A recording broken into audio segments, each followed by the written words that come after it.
আসসালামু আলাইকুম। দক্ষিণ কোরিয়া থেকে আমরা রাশিদুল। বেশ কিছুদিন যাবৎ আমার কোম্পানিতে কাজ নাই, বসে বসে বেতন পাইতেছি। তো যাই হোক, অনেকদিন পরে ভিডিও বানাতে আসলাম।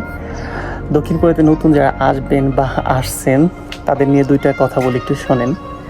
কোম্পানিতে প্রথম আপনাকে প্রথম 2-3 মাস নিজেকে মনে হবে যে একটা ফুটবলের মতো। ধরেন যে দেখবে সেই বলবে লিওয়া রিওয়া, ঠিক আছে, এরকম আর কি আপনাকে ছোটোখাটো করে কথা বলবে। শুধু কোরিয়ান নয়, এমনকি বিদেশি, এমনকি আমাদের দেশি ভাইয়েরাও আপনার সাথে এরকম করতে পারে। এসব সহ্য করে যদি মনোযোগ সহকারে কাজ করতে পারেন, ধীরে ধীরে জায়গা স্থির করতে পারেন, তাহলে দেখবেন নিজের কর্মদক্ষতা একদিন আপনি নিজেই একজন দক্ষ খেলোয়াড় হয়ে গেছেন। বেশি না, এই ধরেন 7-8 মাস, 1 বছর, তার আগে আপনার নিজেকে মনে হবে একটা ফুটবল, এইখানে ওইখানে, এই কথা সেই কথা। তো যাই হোক, নতুন ভাইয়েরা ছুটির দিনে দেখতে পারেন যে আপনার সামনে আপনার বড় ভাইয়েরা যারা দক্ষিণ কোরিয়াতে আগে আসছে, এই দামি পারফিউম ইউজ করতেছে, একজন হিরোর মতো, ঠিক আছে, হিরো আলম হিরোর মতো। যাই হোক, মজা করতেছে আর কি। আপনার প্রাইভেট কার নিয়ে ঘুরতে বেরোইছে, এইগুলা দেখে আপনার আফসোস লাগতে পারে, কি অবস্থা, আমি এখন পর্যন্ত কিচ্ছু করতে পারলাম না, যে বেতন পাচ্ছি, বেসিক বেতন পাচ্ছি, হ্যানটা নেই আর কি। বিশ্বাস করেন ভাই, দক্ষিণ কোরিয়াতে শুরুর দিকে সবাই কিন্তু এই ফুটবলের মতোই ছিল, কেউ আপনার হিরো ছিল না।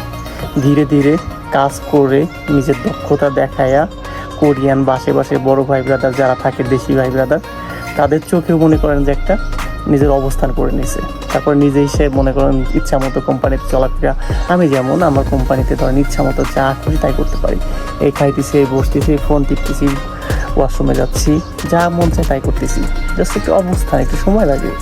আসার পরে সব কিছু হয় না। মেন কথা, আমরা বাংলাদেশ থেকে আসি, আসার পরে ভাবি যে না, কোরিয়াতে যা যাবো তাই পাবো, বা এটা বাংলাদেশ না, এটা কোরিয়া, এখানে কাজ করে খাইতে হয়। তারপরে এমনকি এখন আপনি এই সেই কোম্পানিতে তার মতো প্রভাবশালী যদি হতে চান, দক্ষিণ কোরিয়াতে আসার পরে আপনি যদি বড় ভাই ব্রাদার যারা আগে আসছে তাদের মতো প্রভাবশালী হতে চান, কয়েক মাসে তার মতো বাড়ি গাড়ি করতে চান, তাহলে কিন্তু হবে না। সময় লাগে, সব কিছুর একটা সময় লাগে। ভেবে দেখুন, দেশে যখন ছিলেন আপনি নিয়মিত ক্লিন শেপ বা চুল ছাড়ি স্টাইল করে দেওয়ার মতো টাকা কিন্তু আপনার হাতে ছিল না। যারা কোনো না কোনো কাজ করতেন তাও সর্বোচ্চ 30,000 বেতন পাইতেন, এর থেকে কিন্তু বেশি কামাইতে পারতেন না। যাই হোক, বারবার রোজটা রিনিউ করে, ভিসা ইস্যু হয় না। এখন আইডি চেক দিতেছি সকালে বিকালে, ইস্যুর ডেটে মাথা নষ্ট, এই মসজিদে যাইতেছি, ঠিক আছে, আরও কত কি মসজিদ মন্দির নিয়মিত যাতায়াত করলেন। কেউ কেউ আবার সারাদিন ঘরবন্দি করে চোখ ফোটা এক আধ না করলেন। কত স্বপ্ন দক্ষিণ কোরিয়াতে যেতে হবে, এটা হচ্ছে দক্ষিণ কোরিয়া আসার আগে। আবার কেউ মনে করেন যে ওই কি বলে গাঞ্জাখোর, এরকম আর কি, এই পথে চলে গেলেন, ঠিক আছে। কিন্তু তা হঠাৎ যখন কোনো এক হতভাগ্য সাচাংনিম ভুল করে আপনার ভিসা ইস্যু করে দেয়, এটা তার মহাপাপ করলেন, তখন আপনি আনন্দে আন্দোলিত হয়ে কোরিয়া এসে দেখলেন আপনার পরিচিত সবাই ফুল টাইম ডিউটি করে, ওভার ডিউটি করে, এমনকি মনে করেন যে হিরো স্টাইল দিয়ে ঘোরাফেরা করে আপনার কোটিপতি হয়ে গেছে, অথচ আপনার বেসিক ডিউটি দক্ষিণ কোরিয়াতে আসার পরে দেখলেন যে আপনার বেসিক ডিউটি কিন্তু আর সবাই এরকম স্টাইলিশ, কোটিপতি, দামি ফোন, দামি পারফিউম, টাকা পয়সার অভাব নাই, এটা আপনার বেসিক ডিউটি।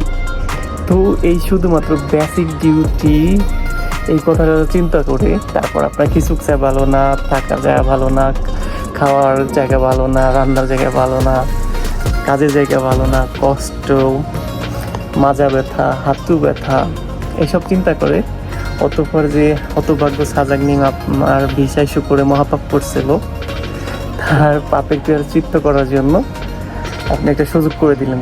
তো কি, আমাকে রিলিজ দেন। তাকে রিলিজ দিতে বাধ্য করলেন, এই বাহানা সেই বাহানা, হসপিটাল, নুদঙ্গ, অমুক বড় ভাই, তমুক বাঙালি, এই ফোন সেই ফোন দিয়ে তাকে রিলিজ দিতে বাধ্য করলেন।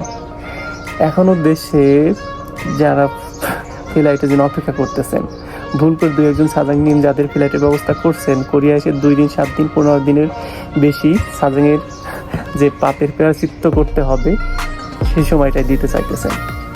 তো যাই হোক, আপনি ভাই মহান, আপনার সাথে আমরা মহান, জয় হোক আপনার মহত্বের। আসলে কিছু বলার ভাষা আসলে পাই না। কত চিন্তা করে দেশে থেকে আসার আগে, এটা করবো সেটা করবো, কোম্পানি ছাড়বো না, কিন্তু এখানে আইসে এই ধরেন বেসিক ডিউটি হলে আপনার অমুক বড় ভাই ভালো কাজ করতেছে, তার কাছে যেতে হবে, অমুক বন্ধু অমুক কোম্পানি যেতে হবে, এই কী করে কোম্পানি থেকে রিলিজ নেয়, তারপরে ওই মালিক দ্বিতীয়ত আর বাংলাদেশি কোনো লোক আনবে না।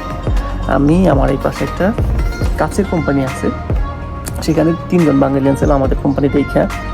সেখানে মানে তারা এতটাই অলসতা আর কাজ করতেই চায় না, মনে করেন যে রিলিজ নেওয়ার জন্য পাগল হয়ে গেছে, সেইখানে ওইখানে যে আমাকে ফোন দেয়, কিন্তু ওই কোম্পানির বস তাকে রিলিজ দেবে না।